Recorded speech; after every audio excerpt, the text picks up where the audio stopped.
आता आम्ही निघालेलो आहे आता आळ्यातून 8:30 वाजता बरोबर. किती वाजता? 9:30 10:30 11ला पोहोचणार आपण तिथे. आहेत सगळी माणसं आणि आता निघालेलो आहे आळ्याच्या स्टँड वरती आलेलो आहे. हे आळ्याचं स्टँड आपण आता निघालेलो आहे. या ठिकाणी भीमाशंकरच्या दिशेने रस्त्या उभ्या आहेत. गाडीचं जावं लागणार आहे. या पुलाखालून आपल्याला वळावं लागतंय.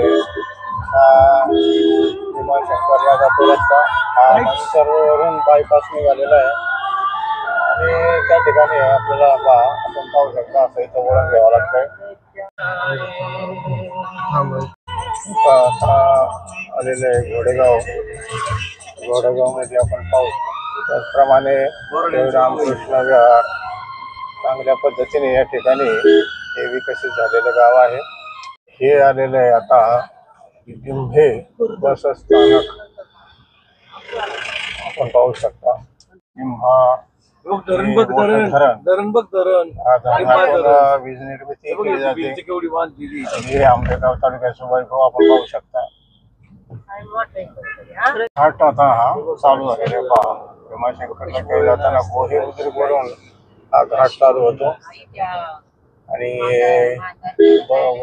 आता आपण या ठिकाणी आलेलो तळेघर. हे तळेघर या भीमाशंकर रस्त्यावर.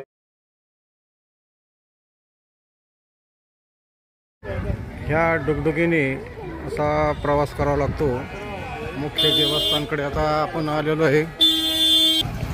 हे भीमाशंकरचं बस स्टॉप आलेलं आहे. हे एसटीचं बस स्थानक आणि आपण आज आलेलो आहे. शुक्रवार असून देखील पहा प्रचंड गर्दी या ठिकाणी आहे. म्हाताऱ्या माणसासाठी सुद्धा सोय केलेली आहे. पहा ही लागलेली लाईन ही गर्दी आपण पाहू शकतो. या गर्दीमध्ये आम्ही उभे आहोत.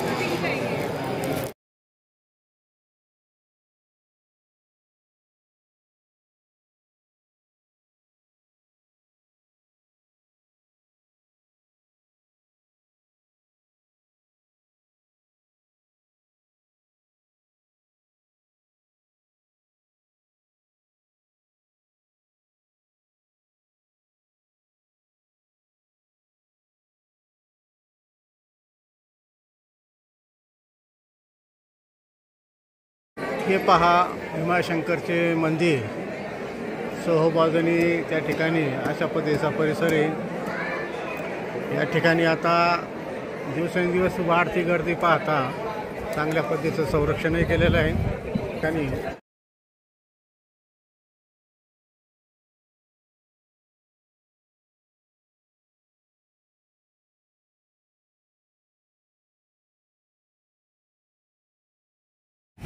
आपले ग्रँड विटार आता इथून निघालेले आहे आणि आपण आता निघालेलो आहे परतीच्या दिशेने.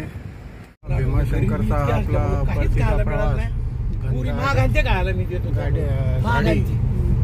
त्या झाडीतून एक झाकळलेलं वातावरण आपण पाहतोय आणि आमचा तन्मय त्या ठिकाणी गाडी चालवतोय. गाडीमध्ये माणसं बसलेली आहेत. आहे आदमी काय आहे आणि दे ना मग तिला.